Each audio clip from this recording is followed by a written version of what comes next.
ابوالحسن نوري رحمت الله علیه ډېر لوی بزرګ دی، ډېر لوی بزرګ تېر شوی دی. نو یو ځل یو کښتۍ ته وخت، کښتۍ کې روان و، کښتۍ کې منګي پراته وو، اعلی منګي، قیمتي، مزفت، ډېر اعلی قیمتي، مقیره م ورته وایي، مزفت هم ورته وایي. دا رنګونه یې وله ورکړي قسم قسم، 10 منګي. نو ده تپوس وکړه ورسره پولیس والا دی او کسان دي ورسره، خو خلکو یې لحاظ کو، د دې نیکانو عالمانو خلک خیال ساتي. حضرت کښېنه دې منګو کې سري وي دا شراب، وي دا څه کوې؟ وایي بادشاه له وړو. کوم ځای نه راوړل؟ دا جي پلان کې باغ کې انګور اعلی قیمتي، هغه ځای نه مو راډک کړل او ډېر په حفاظت بادشاه له وړو 10 منګي دي. وایي ښه شراب حرام نه دي؟ بس هغه دغه ته یې وکتل، په هغه کښتۍ کې چې د لرګي پروت و، اوچت یې کړو چې ډډه یې ورکړه، یو مې و او د بادشاه دي. لرې شه، بادشاه به خپل کار کوي. بل یې و، بل یې و، نهه یې ووال، یو یې پرېښود، نهه یې مات کړل. هغې غږ نه شو کولی چې دا خو د زمانې بزرګ دی، د خدای ولی دی، عالم دی، اوس که د نیسو موږ چې ته غرق او تباه نه شو. بادشاه له هغه یو منګي یوړو او بادشاه ته ریپورټ ورسېد چې صاحب موږ خو 10 منګي را به مخه کړي. ابوالحسن نوري رحمت الله علیه نهه مات کړي، یو یې پرېښود. پیری ولې؟ بادشاه ته یې پیش کړ، پولیس گرفتار کړ. بادشاه ته یې پیش کړ، وی زما منګي تا مات کړل؟ وی یو. وی تا دا جرأت ولې کوم چې زما منګي دې ماتول؟ نو یو خوا ته وي یو الله، بل خوا الله. یا به مې ته خوشحالولې، غلی به وم، الله به مې خفه کوم، یا به مې الله خوشحاله و، ته به مې خفه کولې. نو بادشاه سلامت ستا قدر په ما ډېر دی، خو د خدای نه زیات نه دی. وی ښه د اختیار چا در کړی چې تا منګي مات کړو؟ ټیک شو، دا منګي دې مات کړل، د اختیار خو ستا نه دی، دا خو ما په دې دپاره یو ډله جوړه کړې ده. هغه ډله به امر بالمعروف او نهی عن المنکر کوي. ته نشي کولی، تا له د اختیار چا در کړ؟ ما له رسول الله مبارک را کړی، هغه کوم ځای در کړی دی؟ وایي هغه ما ته وایي چې من رأى منکم منکرا فلیغیره بیده، چا چې ناروا ولیدل په لاس پې بندوي. فإن لم يستطع څنګه دی فبقلبه، فبلسانه، په ژبه به بندوي. او فإن لم يستطع فبقلبه، ای فلیغیر بقلبه، زړه کې به دا سوچ کوي چې طاقت مې کله پیدا شو نو بندوم به، دا به وایي. ما له پیغمبر وایي ښه دې وکړل چې دې مات کړل؟ نه، زه بس ټیک شو، تا له پیغمبر اختیار درکړه، خو دا یو دې ولې پرېښو؟ وایي دا لومبۍ مې د الله دپاره مات کړه چې الله خوشحاله شي، دویم مې الله له مات کړه چې ما خوشحاله، نهه مې مات کړل د الله، خو چې 10م مې و نو شیطان یې وسوسه راچوله چې خلک به وایي چې دومره تکړه دی چې د بادشاه منګي مات کړل. دلته د الله سوچ ختم شو، بل سوچ راغی. اب الله دپاره 10م چې مې ماتو، دا سوچ راغی چې نن به خلک زما ډېر صفت وکړي، دنیا به وایي چې ابوالحسن نوري هغه سړی دی چې د بادشاه پرې ونه ساتله او منګي وله مات کړل. نو په دې 10م کې نیت د خدای نو پرېمې. او د حضرت علي رضی الله عنه واقعه مثنوي کې مولانا روح صاحب رحمت الله علیه په اشعارو کې لیکلې ده چې یهودي راوغورځاو او په سینه وله کېناسته او توره یې راواغېستله او سر یې وله پرې کو، یهودي لاندې نه لاړې پرې تو کړې، اوچت یې پاسېده. چا ورته وی دا ولې توره دې راوي؟ بل وخت کې به ګېرېږي، بیا به در سره ګوره مست یې پرېږدم. چا ورته دا ولې لاړې در باندې اوتو کړلې؟ اوس خو یې د غوسه ډېره راوسته، نو دې پرېښوده. وی نه، وایي چې وختي ما راوپرځو او غورځو مې، نو امې د الله نیت و چې الله خوشحاله شي. چې لاړې تو کړې نو خپل سوچ راغی، خپل انتقام راغی چې لارې تو کړې، اوس دی چې د پرېږدم. نو زه اوس د الله رضا ختمه شوه، دې وخت کې نه وجد. نیت به د چا کو؟ د رب العالمین د رضا. مونږ له راځي چې الله خوشحاله شي، صدقه ورکړې چې الله خوشحاله شي، عمرې له ځې چې الله خوشحاله شي، حج له ځې چې الله خوشحاله شي. دا نه د یو سړي څه ګډوډ نوم و، لاړ حج له چې واپس راغی، خلکو ورته هغه خپل ګډوډ نوم بیا وی، یا لکه ما ته حاجي صاحب وایه، حج مې وکړه، لکونه روپۍ مې ولګوله، څه پورې ما ته همغه زوړ نوم وایي؟ ما خو دې نه وکړه چې خلک ما ته حاجي صاحب وایي. هر څه لاړل برباد شو. مونږ چې څوک کوي نو هغه ته خلک مانځي صاحب وایي، زکات ورکوي زکاتي صاحب ورته وایي. دا یو عزت دی لفظ، څوک ورته حاجي صاحب وایي، ښه خبره چې ورته حاجي صاحب وایي څه بده خبره نه ده، خو دې نیت له دې نه کوي چې ما ته خلک حاجي صاحب وایي. خالص د رب العالمین د رضا دپاره هر عمل چې مونږ کوو د الله رضا دپاره، او چې د الله رضا پکې ختمه شوه او ثواب پکې نشته، د عمل دی بیا څه پیدا ده؟ دی وجه نه رسول الله صلی الله علیه وسلم فرمایي چې عمل کې نو د زما د رضا نیت وکړه، چې زه الله راضي کړم، او ښکلې نیت وکړه، مزېدار نیت وکړه، نور نیتونه د سر نه وباسه، او دا نیت وکړه چې زما رب زما نه خوشحاله شي په دې عمل. نو چې الله خوشحاله شي نو کمې به دستي، الله دې زمونږ په اعمالو کې اخلاص پیدا کړي. ګوره نیت قیمتي شی، ښه نیت وکړه، بس خراب نیت دې وکړه. صوفي صاحب قصه کړه، صوفي صاحب و شیخ الاسلام نامه هم اوږده ږیره، د هغه په کلي کې ونه وه، خلکو به د هغه اونې سره څه د ناروا اعمال کول، چا به تورې ورته ازوی ځاندولی و، چا به ترې بچي غوښتله و، چا به بیماران به تلل د ونې د صاحب خرام لاندې به یې دننه اخوا کول. دا بدعات، دا ګناه، او ما فوق الاسباب کې چې د الله نه بغیر بل نه غواړي شرک. خلک به د ونې سره چا شرکونه او چا بدعات او دا ګناه. صوفي صاحب وایي چې د دې یو علاج دی ودای چې دا ونه د ویښه ووامه، ونه ووام جرله به ختمه شي د ګناه. تبرګې په اوږه چې په اوږه که د اونې نه روان شو، په لاره ورته یو سړی ولاړو، شیخ الاسلام څه کوي؟ صوفي صاحب یاروي دا ونه د خلک د ګناه عمل ورسره کوي او ټول دې خدای پرېښې دی، ونه یې راټینګه کړې ده. پخوا زمونږ په دې علاقه کې یو سوری شوی و، د مشرانو ته پته ده، ماشوم به ناجوړه شو، سوری شوی کې به یې ورومانډل او باقي به یې راوویستل، بس وایي دا جوړ شو. او یو بله ونه وه د دې کندې په دې غاړه وه، دې کندې ته د اتمانځو خلک ډب وایي، د دې په دې غاړه و پخوا. نو چې چا به تبه شو نو هغه ونه یې له به لاړل، نو هغې کې به ډولکې پروت و، ډولکې به یې راواخېست او غاړه کې به یې واچو، هغه تبې والا، او ډولکې به یې ډنګاو، او څه به یې وې د ډب د غاړې لاله زه راغلی یم تاله، چې ته مې خلاص کړه دې تبې د جنجاله. دا سندره به یې وې، د ډب د غاړې لاله زه راغلی یم تاله، چې ته مې خلاص کړه دې تبې د جنجاله. نو ګوره اوس به دې دا د تبې نه به دې خلاصوي؟ خدای جوړونکی دی که بنده الله؟ تبې نه به دې الله بچ کوي که بنده الله؟ عقیده درسته که ټیټ کا. ونو لازې او دا قصې پسې خلکو جوړې کړې ځانه. بهر کیف خالق و مالک زمونږ رب العالمین دی، جوړونکي بیمار راوستونکي زمونږ رب العالمین دی، ژوند او مرګ ورکوونکي د الله په لاس کې دی، عزت او ذلت دا ټول د رب العالمین په لاس کې دي. د الله د وحدانیت د توحید مضبوطه کلکه عقیده د الله زمونږ نصیب. نو صوفي صاحب وایي چې دا ونه وامه، دا خلک ناروا اعمال کوي چې دا بیخي ختم کړم. سړی ورته وایي دا څه کې ونه وې؟ هغې کې خو ښه کار هم شته که نه، څومره دې خلک چې دي ورته کښېني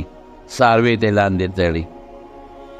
خلک نیکي نه کوي. نه پرېږده، خلک دې بل سوري ته کښېني او بس وامې اخواشه. ورته وایي ګوره څوک به سره جنګ وکړي چې موږ ته څاروي لاندې تړو، موږ ورته سوري ته کښېنو ته ونه وې، مه کوه، نیک بخته خپل نیک عمل کوه، خلکو ته وایه که د خلک ګلاره منې کوه، ونه سره وې ځان له جګړې ګوړې. دی ورته وایي نه ته باندې خواشوم دا ونه وامه زه. او ورته وایي نه شي والي سره په جګړه شو، روان شو. چې روان شو صوفي صاحب ته برګې کېښوده او هغه سړي له خانګو کې لاس ور په دې ځمکې له راوبغاو، او سهولت یې ولا ورکړې. څه هغه داسې ته ما منې کې دا شرګي دا شی لر کوم چې راوی بغاو چې پرېښوده روان شو، سړی ولا بیا مخېله شو، ویې نه شي تللی، خوار شي یو ځل خو مې راوبغولې، بیا ولا خانګو کې لاس ورکړو، دا مازدیګر یې ولا د ځمکې نه راوبغاو او ښه یو سهولت یې ورکړې. 3-4 ځله یې راوبغاو، هغه سړی ورته ویې صوفي صاحب یو خبره کړه، پرېږده بس ته به ما زورورې موږ دې ووالو ودې ډبولو خوږ دې کړو، یو خبره درته کوم اخري خوښه بیا خپله ده، 1 روپۍ به درله در کوم درهم، هر سار د بالښت لاندې به دې پروت، خو دا ونه مه وه. خلک یې سوري ته کښېني او څاروي ورته لاندې تړي، مسافرو ته اسانتیا ده، او ته خپله نیکي کوه، روپۍ به در کوم بچوله هم ورکوه، خلکو ته ورکوه. خو صوفي صاحب کې د روپۍ واورېدل که نه، درهم او روپۍ ډېر ناشنا شی دی. هغې وګارېده چې هغې وګارېده وایي خدای دې ټول دوزخ ته بوځي. موږ به لګیو خپل نصیحت به ورته کوو، په تندر وله ولې ونه وامه هلکه روپۍ به خامخی وایي که نه وې وه بس موږ به خلکو ته نصیحت کوو نه دا خپل کار دی کوي خلک څوک د چا قبر کې نه سم اوس شی بل خوا لاړ چې روپۍ راغله دا شوه خبره واپس کور ته لاړ تبرګې کېښ او چې سار راپاڅېد بالښت یې وکړه روپۍ پرته ده درهم بس صوفي صاحب خوشحاله دی بل ورځ بیا پرته ده بل ورځ بیا پرته ده چې څلورمه ورځ چې بالښت اوچت کړه روپۍ نشته بالښت مالښت یې وڅنډه چې دا برک یې نه ننوتې تولی مولی وڅنډله روپۍ کم ده تبرګي پوګه کو چې پوګې که او روان شو اوس سړی ورته مخې ده څه کوې یاره دا ونه وامه ولې وې یاره دا شرکي اعمال خلک کوي هلکه مه کوه خلک دې لاندې سوري ته کښېني ده نه بس نه پرېږدم زه ستا پلار به لاړ شي په جګړه شو چې په جګړه شو هغه سړی پې زورور شو صوفي صاحب یې اوچت کړ او د ځمکې نه یې راوبغه او ښې یو څو لته یې وواو دی بیا وایي ځم هغه بیا اوچت کړ او دا صوفي یې راوغورځو یو درې څلور ځله چې راوبغه او ښه لتې متې وله ورکړلې صوفي صاحب ودې لکه ته څوک یې تا هغه ابلوزنې سړی خو نه یم همغه یم وی په دې فلسفه مې پوه کړه ابل اوس چې ما لاس در واچو ډېر سپک وې او رو به مې بغولې اوس خو ظالم بچی غرده نه جوړ شوی اوس خو دې اوچتولی نه شم موږ له دې بیخه ویسته دا څه مسله ده وی ابل چې وی زه شیطان یم د انسان په شکل درته ولاړ یم ابل رسته د خدای د رضا دپاره تلې نن د خدای دپاره نه د روپۍ نشته خدای دپاره تل نشته نن روپۍ بنده شوې ده نو چې د خدای دپاره الله به دې مدد کوي چې د خدای دپاره نه نو الله دې مدد نه کوي په ارام کښېنه را دې خوا چې اوس دې نه کېږي چې دا مازدیګر دی ومه چې تس تس دی که اصل خبره د الله دپاره الله دپاره عمل کوه مدد به دې رب العالمین کوي یو ډېر لوی بزرګ تېر شوی دی حبیب عجمي سود خور او سود بې کو او خلکو له به پیسې ورکولې هغه اصل سرمایه به خلکو سره پرته و میاشت په میاشت پې دې سودونه راغونډول یو ځل کور ته راغی کور ښځې ته وایي ډوډۍ راوړوئ اسم نشته نن تا څه راوړي دي وی نشته وی اوس دقه دې ځم لاړ یو سړي له ورغې د سود پیسې ورسره وې هغه به خشاک خرڅو هلکه راکړه سود کې خشاک راکړه جیواله پنډې راوړه ویې غورځو بل نه لاړ هغه سره یې سود پیسې وې راوباسه هلکه پیسې زما سود غوښه پکې را غوښه یې ترې راوړه بل نه غوړي بل نه بل شی بل نه بل شی د سود په پیسو چې چا سره د سود پیسې وې هغې کې یو سودا راوړه کور ښځې ته ویې والی څه نشته خو چې په دې لاره به ته که نه نو دې ماشومانو به ترې منډې والې هغه د حبیب سودخور را روان دی دې خوا شی ګورې که د ده ستورې در باندې راغې د خدای په غضب او په قهر باخته شو خلکو به یې د سوري نه ځان ساته هلکه لږ دې خوا شنغاڼې ته شه هغه سودخور حبیب بیا راغی منډه کې ماشومانو به ترې منډې والې او دې په دې پوهېده چې دا ماشومان زما نه منډې وایي او ما نه نفرت کوي چې کور ته یې هر څه راوړل ښځې ته یې وی دا باندې که غوښه مخه یې باندې کړه غوښه کې څمڅی وایي دې کې یو سوالګري سوال وکړو خیر راوړی د خدای پنو نو هلکه یو کټوی در یو څمڅی ورکه د خدای نوم یې ظالمه درته واغېسته د الله د نوم نه حیا نه کې نو دا آواز ورکه هغه دغه لا سوالګري لا وی دا خپل کار کوه وی وږې ما د خدای په نوم لرې شه موږ په دې ځان له محنت کړی دی کوڅه په کوڅه ګرځېدلي یو سنډا ګرځې را ګرځې او په تیارې پسې او د خلکو له سوالونه کې وی د خدای په نوم غواړم وی زه نشته ښځه ورته وی ظالمه د خدای نوم یې درته واغېست وی چپ دا یې د پلار مال نه دی دا ما ګټلی سوالګری لاړ چې سوالګری لاړ او ده غوښه پخه شوه او سکټوی ده اور نه کوزه کړه او پلیټ کې غوښه اچوله او سینګ یې غوښه راویسته او پلیټ کې واچوله ټوله وینه وه ښوروا ټوله وینه ده یا خدای پاکه ښځې ته ویه ښځې دا غوښه دا خو ټوله وینه ده دا څه وشو وی ظالمه ای ظالمه سوالګري د خدای نوم درته واغېسته نو تا هغه سوالګري د هغه حق د خدای په نوم ورنه که د خدای د نوم بېعزتي دې وکړه قدر دې ونه که نو الله د تا باندې مرامه کړه خدای در باندې ارامه کړه او یقیني خبره ده چې دا چا سره څومره مال زیاتېږي که نه او پیسه زیاتېږي دا د حرص نور هم زیاتېږي. دا ګوره د رسول الله مبارک خبره ده چې پیسو زیاتېدو سره که یو سړی وي زه به بند شم نورې به نه ګټم، دا غلطه خبره ده. دې سره به د حرص نور هم زیاتېږي. نبی کریم صلی الله علیه وسلم یو ځل کور ته راغی. چې کور ته راغی بیبي ته وایي د خوراک څه شته؟ وایي او. وایي څه دي؟ وایي تا له چا ګاونډی غوښه رالېږلې ده او هغه ما په تخت کېښودې ده. نو ما چې ته راشې ویې به یې خورې. ورېږه غوښه دله رالم. نو چې بیبي لاړه تاخچې له او پلیټ د غوښې راواغېستې، نو د غوښې په دې په پلیټ کې سپین کاڼی پروت دی. وی د الله رسوله دا خو داسې چلو شو؟ وی ولې؟ وی دا خو ګاونډی غوښه راوړه په پلیټ کې او ما په دې تاخچه کې کېښود، سر مې پې د پاسه کېښود چې دا به محفوظ پرته وي چې نبي علیه السلام مبارک راشي دا وله ورکم. اخو اوس ما راواغېست او پق پلیټ دی سر مې ترې لرې کړ چې مې وکړه هغه خو سپین کاڼی دی. رسول الله مبارک دې تپوس وی چا څه غوښتې خو نو څوک راغلی خو نو؟ وی یو راغلی. وی څوک و؟ وی سوالګرې. وی څه وې؟ وی اوږې یم خیر راوړی د خدای په نوم. نو مونږ ونه رټه، مونږ ورته وی الله د سره ښه شه، خدای دې وبخه. به سوالګرې پوه شو او ولې مو ته دا ټکې وې؟ مونږ وی د الله رسول به وږي څو ورځې پې اکثر نارې تېرېږي، نو که سوالګري له ورکم نه به څه خوري. نو هغه مې ښه په خوشحالۍ رخصت کړې چې خدای دې وبخه او غوښه مې تاله وساتله. نبي علیه السلام وفرمیل وی دا دغه سوالګري حق و، دا دغه حق و، تا ورنه که مونږ له په سپینه تیږه بدل شو. زما رونو علما د دې یو مسله معلوموي چې هغه پیغمبر و، هغه ته خو په سپینه تیږه بدل شو چې د هغه خېټې ته لاړ نه شي. امونږ چې کله خورو یو سوالګرې سوال وکړي او تا شی ورنه که او ته یې خورې، دقه کاڼي خورې، خېټه کې دې کاڼي پراته دي. کاڼي څه سنګدیلي زړه سخت شي، بیا زړه کې بیا کلک شي زړه لکه د کاڼي په شان، دی بیا وایي یاره ما له خو جړا نه راځي، زه خو ډېر ذکر کوم او خدای یادوم او صاحب جړا نه راځي. یاره جي بیت الله ته ودرېدم او مقام ابراهیم سره ودرېدم او میزاب رحمت لاندې ودرېدم او د بیت الله دروازې سره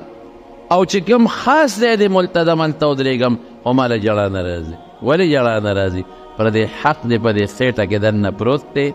او ستا زړه هغه پردي حق زړه یې دله د کاڼي کړی دی، نو تاله به جړا د کوم نه راشي؟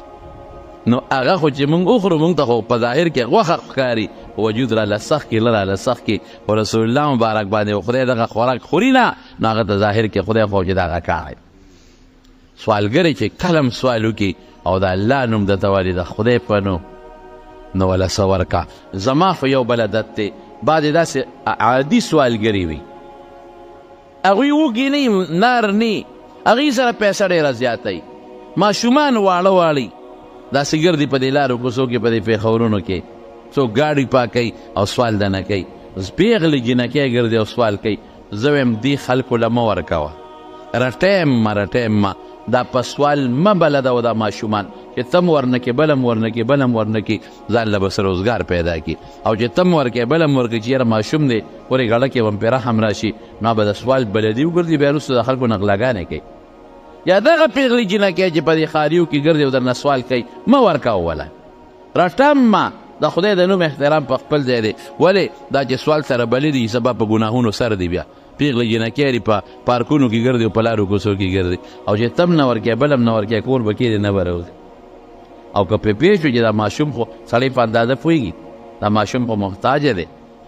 مور به چې ته یتیم دی څوک به نه ورکوله. چې پوه شوې چې دا زنانه ده او دا محتاجه ده، ډاکټر ته محتاجه ده، په اندازه سړی پوهېږي، انسان ګیا نه خوري په دې پوهېږي، بیا وله ورکه، خو د خدای په نوم شی ورکوه او رټل به کوه.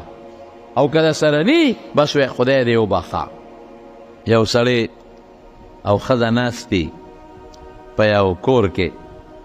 او د دې ښځې خاوند یو بل سره محبت ډېر زیات دی، او خاوند یې شوم او ښځه یې سخي ده. سوالګري سوال وکړئ خیر راوړئ خدای مو بخه، د الله په نوم راکې. دې ښځې زر پلیټ ده ښوروانو د غوښې نه ډک او روټۍ پې د پاسه کړه او سوالګري له وړي، او خاوند ورته څه کوې؟ وایي د خدای نوم یې وایي کېره د پلار د پوره دی راوړه داسې وړه پې زما شین شو، په نورونو منډې زه وم، مزدوري زه کوم، او بس د پلار کور دی دغه دی ډکه کړه کاسه د غوښې نه او سړي له وړې کوي دیم زم خدمت کوم دیم کوي زمړ ډیواب را پیدا کوم دې سره پاره سوټا ګرځي دې دې را پیدا کوي کړ ویزه هلکه نشته سوالونه مه کوه ښځه نیکه ښځه وایي د خدای ظالمه دې سړي ته مه ګوره د خدای نوم ته وګوره دې سړي ته مه ګوره چې غټ کټ دی د الله نوم ته پرېږده د الله نوم بس زما مال دې نه ورکوم سړی غریب رخصت که او ښځې ته یې کېږده دا کټوی دا خور وه او دا غوښه واچو په دې کټوی کې ډوډۍ کېږده ډېره موده پکې تېره شوله د ښځې خاوند روانه راغله په بله مسله روانه راغله چې روانه راغله دې سړي دې ښځې ته طلاق ورکړه د طلاق یې ورکړه بس هغه د کوره لاړه پلار کره بل ځای خاوند و هغه خاوند ډېر نیک سړی و ښه سړی و هغه شان ګټندویه خو نه و دا خو ښه سړی و نیک سړی و ناستی دا دویم خاوند سره دا ښځه ناسته سره روټۍ خوري دقسې یو سوالګرې راغی یوازې وکړه خیر راوړی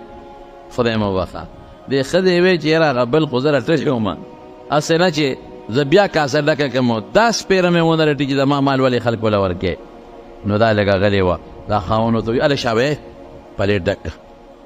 روټۍ ورسره واله د خدای نوم چا واخیست هله در وله وړه او ښځې ګورې زما مال دی په دې ځان پوه که چې چام د الله نوم واخیست او د نه غوښتنه وکړه نو هسې به نه رخصتې لږ شی به له خامخا ورکې خو ورکوه د خدای د نوم قدر پکار ښځه خو لا ښه وه سخي ښځه ده خاوند یې هم سخي دی چې کټوی نه غوښه ښوروا راواخیسته ترکاري روټۍ هم راواخیسته او بار ووته دقه ده چې لږ پس دا ښځه راله په دې سترګو کې اوښکې کرکړې ګرځي ای سړي یو ناشنا شي مې ولیده وی څه دې ولیدل وی هغه سپېره چې ما ول هغه روټۍ یوړو ترکاري دا خو زما هغه زوړ خاوند و ما ته خو ډېر فریاد وکړه چې ښځې زه خو تباه شم غرق شم مال غرق شوی تباه شوی دی هېڅ هم نشته او د خدای خاطر وکړه ما له نوړی روټۍ راوړه واخله دا روټۍ اخو هغه سپېره زما هغه خاوند و اخو غرق شو فقیر شو مسکین شو دا خو هغه و دا څه مسله پېښه شوه خاوند ورته څه وایي وی د دې نه ته ناشنا ویمه وی د دې نه به څه ناشنی وی که دې خیال و نو ته د سره ناسته وې روټۍ هم خوړه او یو سړي سوال وکړه او تا روټۍ او ترکاري راواخیسته خاوند دقه خاوند ته وی چې مه ورکوه مه ورکوه یاد دي دي وی هغه زومه زه اما سوال کړی درته ولاړم تاسو راله سره نه کړل ما له هغه مال خدای هغه نه واخیست ما له هغه خدای راوسته د هغه در کې زه ولاړم نن خدای زما درته ودرو هغه را نه کړو د ماله کې خدای واچولې چې ورکوه واله د خدای د نوم احترام کوه دا رزق او دا مال دا زما ستا په لاس کې نه دی نه دا زموږ په لاس یو سړی به ډېر زیات مالداري په داسې غضب او قهر به ووړي چې ټول مال به یې تباه او برباد شي خالي لاس به پاتې شي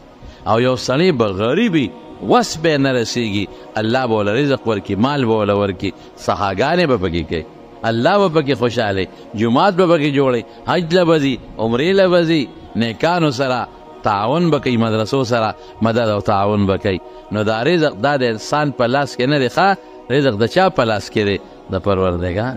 د خدای په لاس اوس که یو سړی ډېر هم ګټندوی دی او ډېرې پیسې هم ګټي او په دې سر کې یو نرۍ غوندې راګي وشلې ده پوټینۍ غوندې یو ډاکټر صاحب خبره کوله انسان په دې سر کې یو پوټینۍ غوندې شی د انسان د دې نوک عمره دی د انسان د نوک عمره یو پرده ده په دې سر کې او د هغې نوک عمره پردې څه کار دی د انسان چې دا ګرمي یخني پیژني د هغې کار دغه ډیوټي ده دا ته چې ګرمي پیژنې یخني پیژنې لوږه پیژنې تنده پیژنې موړوالی پیژنې خوشحالي پیژنې خفګان پیژنې ګرمي مې وشوه یخني مې وشوه پکي لزم واورې لزم او بس کم ډوډۍ ته مې زړه شو خفه شوم خوشحاله شوم دا د هغې پردې ډیوټي ده هغه د انسان د نوک عمره هغه پوټینۍ پرده چې ده دې ته چې کم رګ تللی دی رګ هغه څونه رګ دی هغه چې په بالپین کرښه راکاږي په بالپین او هغه درې ځایه کې دومره نری رګ وتتلی د بالپین هغه کرښه چې درې ځایه کې هغه نو که دا رګ 10 منټه بند شو که نه 10 منټه بس بیا به انسان نه په ګرمۍ پیږي نه به په یخنۍ پیږي نه به په لوږه پیږي او نه به بیا په تنده پوهېږي، بیا به انسان په هېڅ باندې هم نه پوهېږي، بیا به نه په خوشحالۍ پوهېږي او ډېرې لیونی به شي انسان. خو که لس منټه دا رګ بند شو، دا نری رګ، نو یو سړی خو زه ډېر مالدار یم، کارخانهدار یم، بلا پیسې ګټم، نیکبخته ظالم بچی که دغه رګ دې دا نری غوندې بند شو، بیا به څه کوې؟ اسپتال کې به پروت یې، ډاکټر به کوما کې پروت دی، بې هوشه به پروت دی. بیا هغه بچي چې ته ولې دا مال ګټې او دا خراب او د سودونو پیسې ونه ګټئ، هغه بچي به وایي یاره مولوي صاحب بابا کټ کې پروت دی او ډېر تکلیف دی ورته، دوا وکړه چې خدای پرې رحم وکړي، الله دې جوړ کړي. نه جوړېدو سوال ولا مه کوه، جوړېږي نه، چې خدای زر رحم پرې وکړي. رحم څه معنا؟ چې زر د ځمکې لاندې شي موږ دې خلاص شو. والله که دا بچي دې په کار چې خفه کېږه ما، تجربه مې ده، ومې لیدل واومېرېدل، مسلې مې واورېدې، هر څه مې واورېدل چې طاقت ته کي کله او بچو له ګټې بچی دی، چې مور د مور خدمت وله کې بچی دی، چې د ده څوکیداري کې نو بیا دې بچی دی، چې ماشومان بچي وله لوبی په غېږ کې دا دې بچی دی، چې غوا وله ساتې دا دې بچی دی، چې اټی بټ وله کې دا دې بچی دی. او که د دې نه پرېوتې که نه بس بیا به وایي بس خدای پاکه په بابا رحم وکړي، خدای خپل فضل پرې وکړي. هغه خو شرمېږي چې وایي چې خدای زر یې مړ کړي، خو مطلب یې همدغه وي چې خدای فضل پرې وکړي، آخرت ته یې ولېږه چې مونږ ته خلاص شو، دې جنت ته دې وکړه دوزخ ته دې، خو چې مونږ ته خلاص شو. دې بچو له مونږ سودونه کړ. یو بل هم درته وویل، د خاوند ناست و، یو سوالګر یې پرې راغی، سوال یې وکړه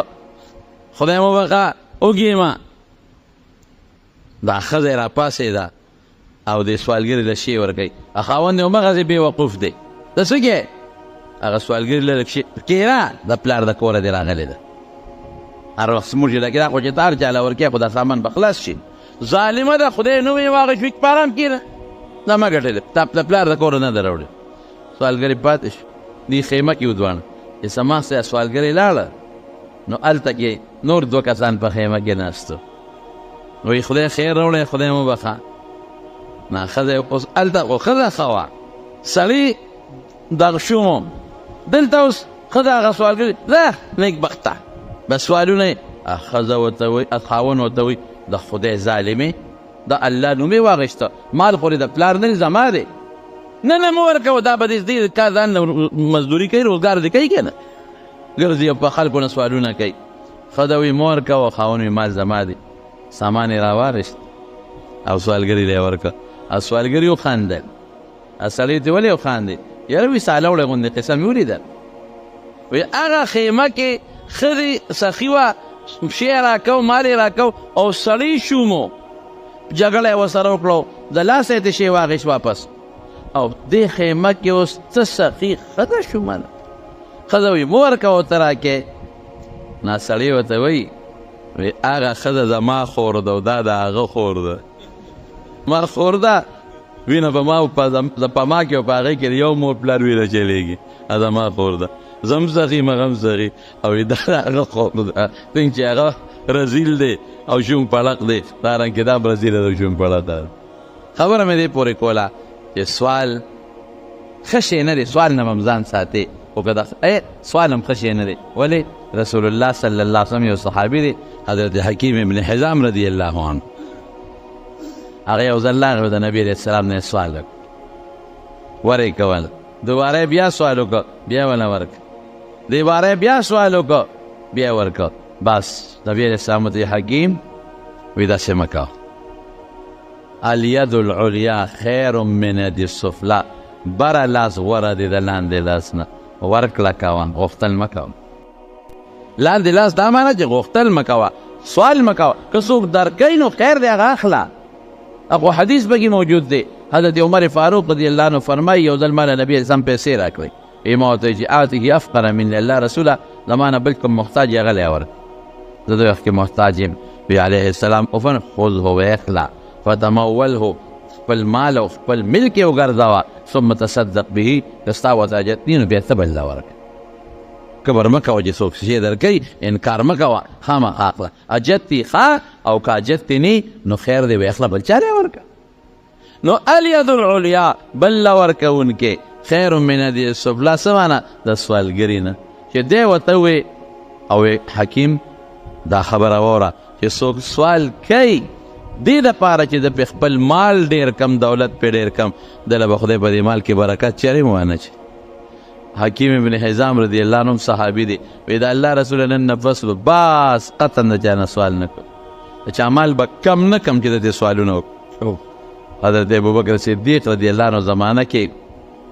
حکیم ابن حزام بیا راغوښته وی راشه د خپله تنخوا دی والا وي د نه د بیت المال هغه خپل حق به یې نه اخیسته عمر صاحب راغوښته وی حکیم راشه خپله تنخوا دې جمع شوې ده بیت المال کې والا وی نه لو بس ما رسول الله مبارک یو ځل فیصله کړې ده چې اخیستل به د بل اگر چې حضور پاک ورته دا مطلب نو هغه سوال مه کوه خو هغه دونه په هغه جذباتو کې او په پیغمبر د خبرې په منلو کې یو انتهایي محبت ته لاړ ورسېد چې بیا به یې هغه خپل حق هم نه اخیسته چې بادشاه به ورته د بیت المال نه ورکړه او مشهوره واقع ده یو سړی راغی او د پیغمبر سامنے سوال یې کو مجلس کې خیر راوړی رسول الله مبارک ورته وی کور کې سره څه شته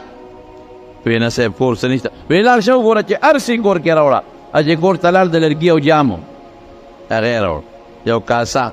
او یو زوړ یو کمبل شانتی و چې سړی اغوندي مو په ځمکې ځان ته اچوي هغه یې هم راوړل نبی کریم صلی الله علیه وسلم هغه کاسه او څادر لار کې ونیول وی من یشتري هذا دا به څوک ویلی یو صحابي وی زه علم صاحب په 1 روپۍ 1 درهم من یزید علی هذا دینه زیات به څوک ورکي بل صحابي وی دی انا خذوه بدرهمین دی په 2 روپۍ درهم عالم نبی علیہ السلام اغلب په 2 درهم ورکړل اکاسه هغه کن اکمبل او بازار نه پې تبر واغېست یا ترخز یا تبر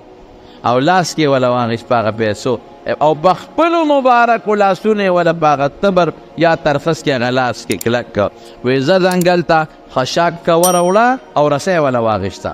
زه ځنګل ته خشاک که وروړه چې اودې نه وینم یو څو ورځې ځه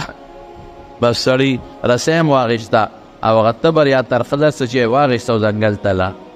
ځنګل نه به یې خشاک راوړه او خرڅو به خشاک به یې راوړه او خرڅو به څو ورځې رسول الله صلی الله علیه وسلم نه غیب او بیا راغی وی صاحب دونه پیسې مې ګټلې دي زه اوس کمبل هم پې واله لوښي هم پې واله او سامان هم پې واله نو زما وروڼو بنیادي څیز دا دی یو د خدای د نوم به احترام کو ان شاء الله العزیز